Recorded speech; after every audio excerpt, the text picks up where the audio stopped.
Let's talk to Jennifer Nadal, the political commentator. Jennifer, welcome. Is this a reshuffle or a bloodbath?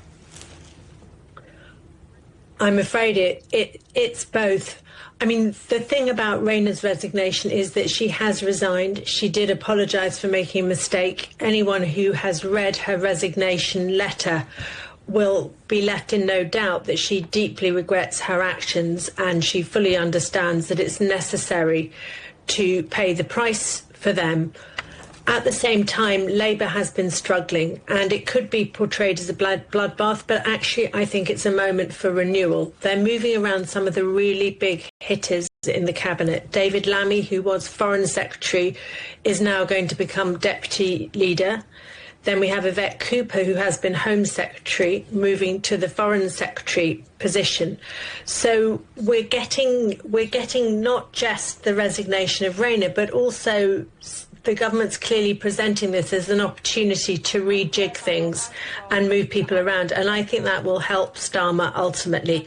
The big shame, Jamie, is that the moment she realised she'd made a mistake, if Rayna had resigned at that moment and said, I didn't do it on purpose, but nevertheless a mistake when you're at this level of government must lead to a resignation, she could have then retired to the backbenches and possibly come forward again into ministerial position.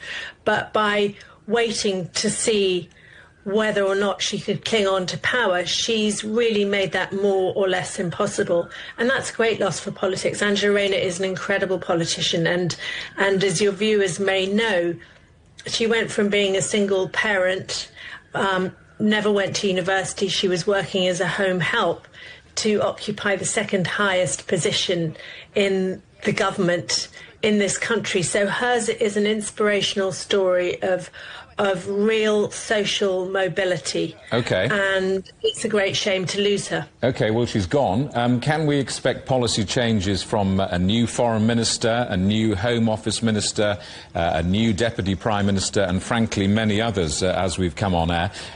Is this about a change of policy, or is it simply about delivery?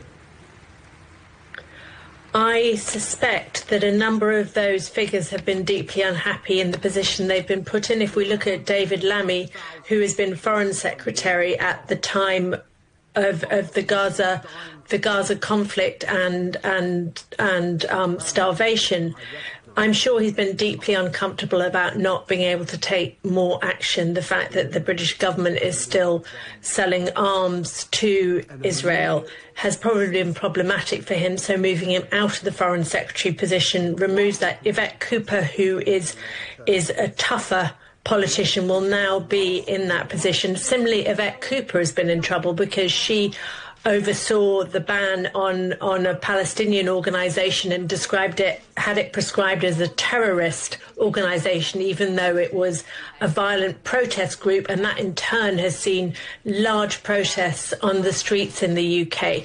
So it feels that there have been some blocks, and those may now be slightly released by the change in personnel. And the new Home Secretary, it is no easy touch. She's very hard on immigration, which of course is the main issue in politics at the moment, driven by the agenda of Nigel Farage, who has really whipped up concern and hate and bile against those seeking to enter our shores.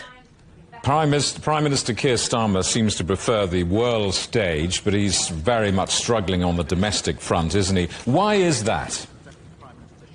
Well, I think on the world stage he is able to operate from a position of integrity and alignment. And ever since he became Prime Minister, you know, in the run-up to the election, he had to be very careful of what he said, because anything he said could frighten the horses and prevent him getting into the doors of number 10 Downing Street. And once he was inside 10 Downing Street, everyone expected him then to reveal who he really was. But he's stayed in this position of trying to pacify everyone. He hasn't connected with his core values. Internationally, when he's travelling and when he's talking about the Ukraine, we see that man with integrity and leadership. But domestically, he's making far too many compromises on his core values and on core values to try and appease the right-wing press to try and appease reform voters, to try and appease the markets. But if you try and please everyone, you end up pleasing no one. Jennifer, good to talk to you. Thanks for coming on the programme. Jennifer Nadal, the political commentator.